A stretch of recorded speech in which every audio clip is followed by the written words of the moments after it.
Oke guys, berjumpa lagi bersama Mimin di channel Jurnal Anime Lovers. Pada video kali ini kita akan membahas tentang peran penting Yamato di masa depan. Tapi sebelum kita mulai pembahasannya, boleh dong Mimin minta subscribe dan like-nya terlebih dahulu biar Mimin semangat untuk membuat kontennya. Oke, mari kita mulai. Belakangan ini ada satu karakter yang mencuri perhatian dan sering menjadi topik pembahasan hangat. Tentu kalian bisa menebak, karakter yang Mimin maksud adalah seorang perempuan cantik bernama Yamato. Yamato adalah anak dari Yonko Kaido, tapi uniknya dia malah mengidolakan Kozuki Oden. Bahkan sampai ingin menjadi Kozuki Oden yang baru. Yamato juga punya keinginan untuk membuat Wano Kuni menjadi negeri terbuka. Serta dalam perang puncak Wano, sepertinya ia akan benar-benar bertarung di pihak Luffy. Karena berbagai fakta menarik itu, Yamato sering sekali dibahas dan dinantikan akan seperti apa perannya dalam cerita nanti. Kali ini Mimin akan membahas tentang peran penting Yamato bagi Luffy dan kawan-kawan. Pertama, sebagai sekutu tangguh yang akan sangat berguna bagi Luffy dan kawan-kawan dalam perang puncak Wano. Kita semua tahu perang puncak Wano merupakan pertempuran sulit yang harus dimenangkan oleh Luffy bagaimanapun caranya. Kubu Luffy sekarang ini, bila dibandingkan dengan kubu aliansi Kaido dan Big Mom, cukup jauh tertinggal baik secara jumlah pasukan maupun soal kekuatan. Kubu Luffy masih perlu banyak bala bantuan agar mereka bisa mengalahkan musuh-musuh yang berada di Pulau Onigashima. Yamato bisa menjadi salah satu bantuan yang berharga, karena kekuatan Yamato tidak main-main. Mimin berani yakin kekuatan Yamato tidak kalah dari Komandan Yonko. Mari ambil beberapa kejadian yang bisa menjadi dasar dari pernyataan Mimin barusan. Pertama, dalam manga One Piece chapter 983, serangan mendadak dari Yamato sukses membuat ulti tumbang. Hebatnya, Yamato hanya menggunakan satu serangan saja saat itu. Ulti merupakan salah satu kru elit dalam bajak laut Beast, karena menjabat sebagai Tobi Roppo. Selain itu, ulti pun mengonsumsi buah iblis Zoan kuno Ryūryū no Mino model Pachisi Cephalosaurus. Bukan rahasia lagi bahwa pengguna kekuatan buah iblis Zoan memiliki kekuatan fisik dan daya tahan tubuh di atas rata-rata. Namun, ulti yang tengah menggunakan kekuatan buah iblis Zoan miliknya bisa pingsan hanya terkena satu serangan. Walaupun faktanya ulti bisa sadar kembali tak lama setelah itu, tapi tetap saja Yamato terbilang hebat karena bisa membuat ulti sempat pingsan karena satu serangan darinya. Selain itu, Yamato pun sempat duel singkat melawan Luffy sebelum ke loteng istana Kaido. Dalam duel tersebut, walau keduanya sama-sama tidak serius, tapi Yamato jelas terlihat sebagai seorang petarung handal. Untung saja Yamato telah menunjukkan keberpihakannya dengan jelas, yaitu membantu Luffy. Kekuatan besar miliknya bisa berguna dalam menghadapi lawan kuat di Pulau Onigashima. Boleh jadi Yamato berhadapan dengan salah satu komandan bencana Kaido, atau berhadapan dengan salah satu anak Big Mom bila mereka sudah sampai.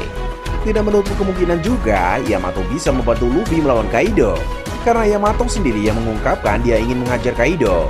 Intinya, siapapun juga yang menjadi lawan Yamato nanti, kehadiran Yamato jelas berperan penting dalam menambah daya tempur bagi kubu Luffy. Kedua, sebagai orang yang memberitahu kekuatan dan kemampuan apa saja yang dimiliki oleh Kaido ke kubu Luffy. Sebagai anak Kaido, tentu saja Yamato mengetahui cukup banyak kemampuan yang dimiliki oleh Kaido. Berhubungan Yamato telah berada di pihak Luffy, maka dia bisa memberitahu detail kemampuan Kaido kepada Luffy dan kawan-kawan nanti.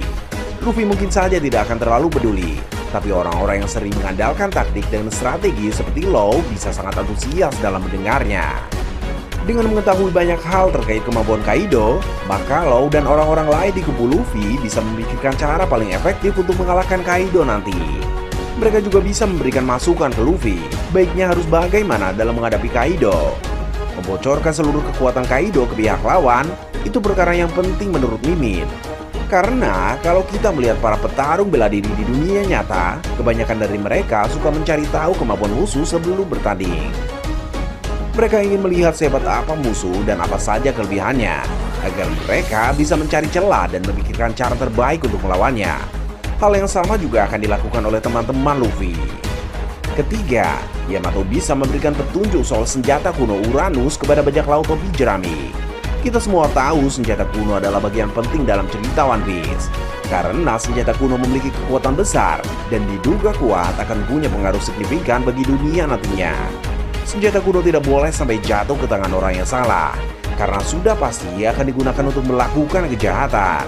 Paling tepat, senjata kuno harus dimiliki atau berada di pihak Luffy dan kawan-kawan. Senjata kuno sendiri terbagi menjadi 3 jenis, mulai dari Pluton, Poseidon, dan Uranus. Untuk Pluton, Robin sudah pernah membaca poneglyph tentang senjata kuno tersebut di kerajaan Arabasta. Artinya, Robin telah mengetahui informasi terkait senjata kuno Pluton. Tak cuma Robin, Franky bahkan pernah membaca dan menyimpan cetak biru Pluton, walaupun sekarang sudah tak ada karena dibakar. Tidak menutup kemungkinan Franky sudah hafal bagaimana cara membuat Pluton yang baru. Karena Pluton telah dikonfirmasi sebagai kapal perang paling menakutkan sepanjang sejarah pembuatan kapal. Rasanya informasi soal Pluton sudah cukup banyak dimiliki bajak laut topi jerami. Untuk Poseidon, senjata kuno yang satu ini bukan benda mati melainkan seekor putri duyung cantik yang bernama Shirahoshi. Shirahoshi tinggal di pulau manusia ikan serta telah memiliki hubungan baik dengan Luffy dan kawan-kawan. Robin juga telah mengetahui bahwa Shirahoshi adalah Poseidon karena dia pernah membaca poneglyph soal Poseidon di Pulau Langit. Dan Raja Neptune di Pulau Manusia Ikan pun telah membocorkan yang mana Poseidon adalah putrinya sendiri. Dengan begitu, informasi soal Poseidon pun sudah sangat jelas telah diketahui oleh Robin. Bahkan, Poseidon sendiri berteman baik dengan Luffy dan para kru bajak laut topi jerami. Berbeda dari 2 senjata kuno barusan, Uranus masih belum diketahui informasinya. Sampai sejauh ini, Robin atau siapa saja dalam bajak laut topi jerami juga tak ada yang tahu soal Uranus. Baik soal wujud Uranus seperti apa, kekuatan yang dimilikinya bagaimana, serta keberadaannya semuanya masih misteri. Padahal bajak laut topi jerami wajib mengetahui informasi soal semua senjata kuno. Karena dulu bajak laut Roger tahu semua terkait hal itu. Sehingga bila Luffy ingin menjadi raja bajak laut seperti Roger, maka cepat atau lambat dia juga perlu mengetahui soal seluruh senjata kuno. Yamato yang saat ini berpihak ke Luffy mengetahui soal semua senjata kuno. Namun, karena soal Pluton dan Poseidon Robin sudah tahu, maka informasi penting yang tersisa untuk diberitahu Yamato ke Robin dan kawan-kawan adalah soal Uranus. Entah sedikit atau banyak informasi soal Uranus yang Yamato ketahui, itu bisa dibilang sebagai informasi berharga. Hal tersebut karena Yamato telah membaca jurnal Oden, di mana Kozuki Oden menulis soal semua perjalanannya di jurnal tersebut. Suatu saat nanti, entah di tengah peperangan atau setelah perang puncak Wano selesai, barulah Yamato akan mengatakan soal Uranus ke bajak laut topi jerami.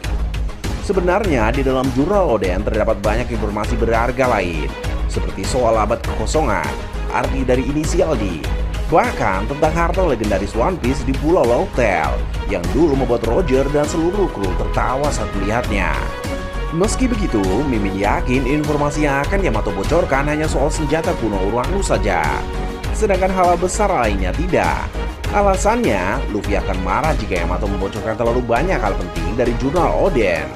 Karena Luffy akan lebih senang mengetahui itu semua sendiri melalui petualangannya. Sama halnya dengan saat Luffy memarahi Usopp karena Usopp bertanya soal One Piece kepada Rayleigh. Luffy bilang dia tak suka untuk melakukan petualangan yang membosankan. Jadi, yang paling memungkinkan diberitahu Yamato hanya soal senjata kuno Uranus saja. Karena Mimin yakin kalau cuma soal itu tidak akan membuat Luffy marah. Tapi, kalau sudah menyangkut bocoran terkait One Piece, barulah Luffy tak akan membiarkan Yamato menciptakannya. Karena tujuan utama Luffy dalam petualangannya adalah menemukan One Piece dan menjadi raja bajak laut. Keempat, Yamato punya peluang besar untuk menjadi kru baru dalam bajak laut topi jerami. Seiring berjalannya waktu, petualangan bajak laut topi jerami semakin berat karena berbagai musuh yang dihadapi semakin kuat. Oleh karena itu, selain Luffy dan kawan-kawan perlu terus berkembang untuk menjadi lebih kuat lagi, salah satu hal yang baik juga jika mereka ketambahan kru yang kuat. Kru terbaru saat ini adalah Jinbe, yang tak perlu diragukan lagi kekuatan serta kemampuan hebat yang dia miliki. Namun, tak ada salahnya untuk menambah kru kuat lagi setelah Arch Wano Kuni. Dalam manga One Piece chapter 985, Yamato sempat menyinggung keinginannya untuk berlayar yang mana dia yakin Luffy akan mau membawanya berlayar bersama. Dari sana bisa menjadi petunjuk bahwa Yamato memang akan menjadi kru baru dalam bajak laut topi jerami. Kekuatan besar Yamato bisa sangat membantu Luffy dalam berbagai petualangan berikutnya. Musuh-musuh yang akan menghalangi pasti lebih kuat lagi. Menjadikan Yamato sebagai kru yang baru tak ada ruginya sama sekali. Itulah pembahasan tentang berbagai peran penting Yamato dalam cerita ke depan. Kita nantikan saja sepak terjang Yamato dalam chapter-chapter yang akan datang nanti.